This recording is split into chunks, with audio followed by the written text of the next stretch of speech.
रामचरितमानस में लिखा हुआ है, न ही दरिद्र को दुखी न दीना, और न ही कोई अबुध न लक्षण हीना।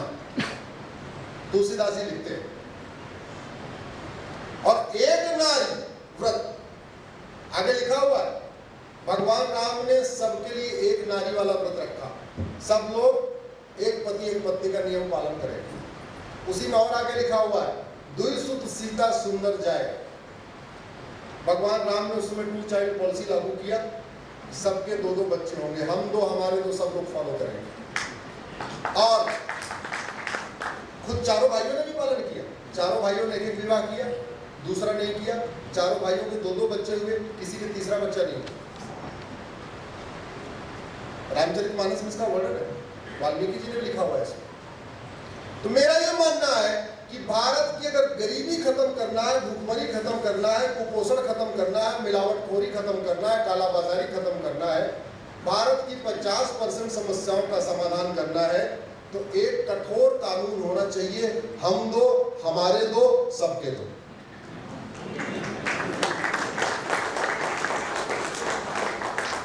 और पहले व्यवस्था थी, हजारों साल पहले हो चुकी है। अब समय आ गया है दोबारा उसको इंप्लीमेंट किया जाए। आज की डेट में हमारे पास जमीन केवल 2% है दुनिया की, पानी हमारे पास दुनिया का केवल 4% है, और जनसंख्या हमारी दुनिया की 20% हो चुकी है। ऑस्ट्रेलिया का क्षेत्रफल हमसे 2.5 गुना ज्यादा है। ऑस्ट्रेलिया की जनसंख्या 2 करोड़ है, क्षेत्रफल हमसे 2.5 गुना ज्यादा है, और जनसंख्या कितनी है? और हमारी हो गई 150 करोड़। कनाडा का क्षेत्रफल हमसे 3 गुना ज्यादा है, कनाडा की जनसंख्या है 4 करोड़, और हमारी कितनी हो चुकी है? जोर से बोलिए जरा। रूस का क्षेत्रफल हमसे 5 गुना ज्यादा है, जनसंख्या 15 करोड़ है, और हमारी कितनी हो गई है? 150। अरे कम से कम इस मामले में वो नंबर 1 है, थोड़ा जोर से बोलिए भाई। वर्ल्ड नंबर 1 इस मामले में हम है। अमेरिका का क्षेत्रफल हमसे 3 गुना ज्यादा है, जनसंख्या 33 करोड़ है, और हमारी जनसंख्या कितनी है? 150। चीन का क्षेत्रफल हमसे 3 गुना ज्यादा है, चीन का क्षेत्रफल हमसे 3 गुना ज्यादा है, चीन की जनसंख्या 145 करोड़ है, और हमारी जनसंख्या कितनी है? 150। हम नंबर 1 है दुनिया में। नतीजा क्या हुआ? जब भारत की जनसंख्या 40 करोड़ थी, तो भारत में 4 करोड़ लोग गरीब थे। अब भारत की जनसंख्या 150 करोड़ है, तो भारत में 81 करोड़ गरीब है। यानी पहले भारत में 40 में से 4 करोड़ यानी 10% गरीब थे, अब 150 करोड़ में से 81 करोड़ यानी लगभग 62 या 65% गरीब। तो गरीबी बढ़ रही है, घट रही है? जमीन बढ़ रही है क्या? हवा बढ़ रही है क्या? पानी बढ़ रहा है क्या? और जनसंख्या बढ़ती चली जा रही, बढ़ती जा रही, बढ़ती जा रही। और आज भी 10 से 20 बच्चे पैदा हो रहे हैं। पता करिएगा, पुणे में भी 2-4 मोहल्ले होंगे, वहां भी हो रहे हैं। हाँ, पता करिएगा, यहाँ मोहल्ले होंगे, यहाँ 10 से 20 वाले होंगे। इसको अगर नहीं रोका गया तो मैं गारंटी के साथ कहता हूं, कोई भी यहाँ शासक हो, न गरीबी खत्म होगी, न भूखमरी खत्म होगी, न कुपोषण खत्म होगा, न प्रदूषण खत्म, कुछ हो ही नहीं सकता। सरकार जब तक 2 करोड़ घर बनाती है, 10 करोड़ बेघर पैदा हो जाते हैं। सरकार जब तक 2 करोड़ स्वरोजगार पैदा करती है, 10 करोड़ बेरोजगार पैदा हो जाते हैं। कुछ नहीं हो सकता। टैक्स पेयर टैक्स देते देते मर जाए, तब भी भारत की गरीबी भूखमरी खत्म नहीं होता। कुछ भी कर ले, हो ही नहीं सकती। 90,000 बच्चे रोज पैदा हो रहे हैं इस समय, 90,000। चीन में 45,000 बच्चे रोज पैदा हो रहे हैं, और भारत में 90,000 पैदा हो रहे हैं।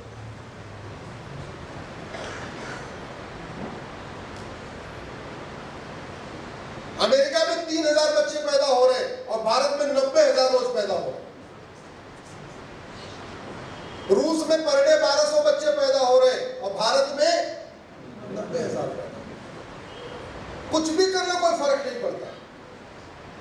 कम से कम और कोई नहीं तो भारत के किसानों को इसके खिलाफ आवाज उठानी चाहिए, क्योंकि अन्नदाता वही है, फसल वही पैदा करता है।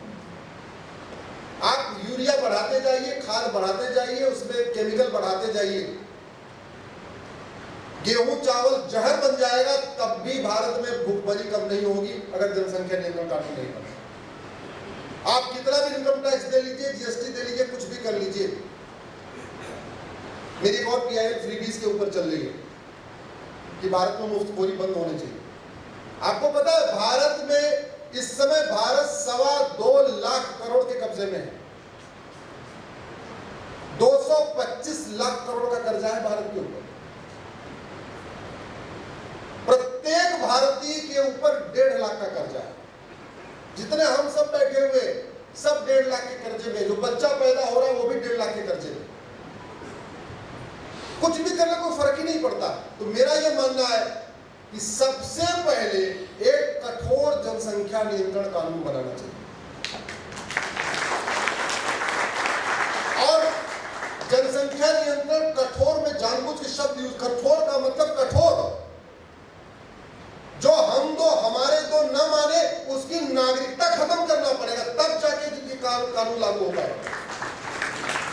अगर वो लॉलीपॉप देते रहेंगे, काम करो हम दो हमारे दो लो, तुम्हें हम 20,000 रुपए दे देंगे, तो 20,000 रुपए भी चला जाएगा टैक्स पेयर का और वो अंदर अंदर काम भी चलता रहेगा। ऐसे नहीं, सिटीजनशिप खत्म। और सिटीजनशिप खत्म करने का अधिकार संविधान देता है। संविधान का आर्टिकल 11 कहता है सरकार की ड्यूटी है वो कानून बनाए नागरिकता देने का और नागरिकता लेने का। आज तक ऐसा कुछ कानून ही नहीं बनाया हमने कि हम किसी की नागरिकता लें। आतंकवादियों की नागरिकता नहीं खत्म हुई, अलगाववादियों की नहीं हुई, माओवादियों की नहीं, नक्सलियों की नहीं, हमने कभी कानून नहीं बनाया ऐसा। लेकिन अब टाइम आ चुका है। चीन ने कठोर कानून बनाया, उसका नतीजा उसने 60 करोड़ बच्चों को पैदा होने से रोक दिया। एक रिसर्च ये बताता है कि उसने कानून बना के 60 करोड़ बच्चों को पैदा होने से रोक दिया। हाँ, बाद में उसने हम दो हमारे एक कर दिया तो नतीजा यह हुआ कि थोड़े वहां बूढ़े लोग ज्यादा हो गए, इसलिए हम दो हमारे एक नहीं करना चाहिए। वो चाइना को बाद में रियलाइज भी हुआ जब उसने हम दो हमारे एक किया, फिर बाद में उसने हम दो हमारे दो अलाउ कर दिया, सब दो वहां भी करते हैं। लेकिन उसकी भारत में जरूरत है, तो वो तभी पूरा होगी भारत में लोकतंत्र जब आप डिमांड करोगे सप्लाई होगी। डिमांड करिए, ऐसे लोगों को लोग संसद में भेजिए जो जनसंख्या नियंत्रण कानून के पक्ष में है, जो जनसंख्या विस्फोट करने वालों के पक्ष में है, उनकी जमानत जब्त कराइए, और जो हम दो हमारे दो सबके दो लागू करने के पक्ष में है उसको जिताइए।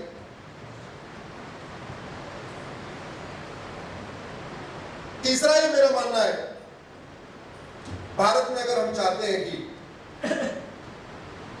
भारत विश्व गुरु बने, भारत में राम राज्य आए, तो भारत में जस्टिस विद इन ईयर लागू करना पड़ेगा। 1 साल के अंदर मुकदमों का फैसला।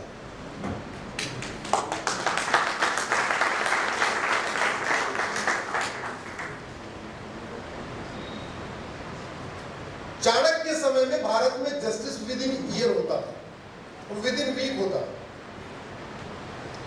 छत्रपति शिवाजी महाराज के समय में जस्टिस विद इन मंथ होता था।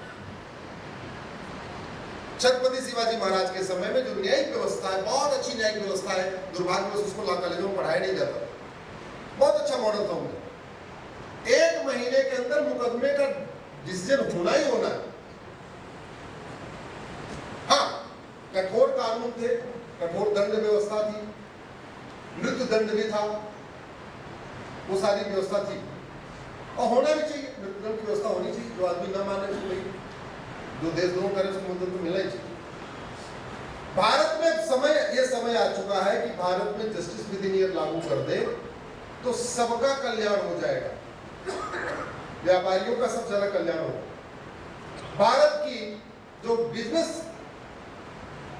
हम चाहते हैं, ग्रोथ तेज करना चाहते हैं, जस्टिस विद इन ईयर लागू कर दे, कॉन्ट्रैक्ट सिस्टम बढ़िया बना दे, मुकदमा जो लंबा चलता है 10 साल 20 साल चलता है वो खत्म हो जाए, फटाफट उनके मुकदमों का डिसीजन होना शुरू हो जाए, भारत की जीडीपी बूम कर जाए।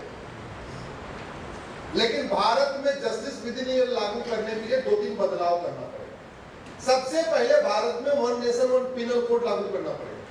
One nation one penal code का मतलब जो ये कानूनों का मकर जाल है ना, इसको खत्म करके एक कानून बनाना पड़ेगा। अभी क्या हो रहा है, घूसखोरी का अलग कानून, जमाखोरी का अलग कानून, मिलावटखोरी का अलग कानून, कालाबाजारी का अलग कानून, नशा तस्करी का अलग कानून, मानव तस्करी का अलग कानून, कट्टरवाद का अलग कानून, आतंकवाद का अलग कानून, बलात्कार का अलग कानून, हत्या का अलग कानून, फिरौती का अलग कानून, IT या आजकल जो साइबर फ्रॉड चल रहा है इसका अलग कानून। हमने क्या किया, 50 कानूनों का मकर जाल बना दिया। वो बेचारा जो FIR लिखता है कांस्टेबल, वो सिंपल 12वीं पास होता है। इतने कानून बना दिए कि वकील जज खुद ही परेशान है, कांस्टेबल कहां से FIR अच्छा लिखे, 12वीं पास।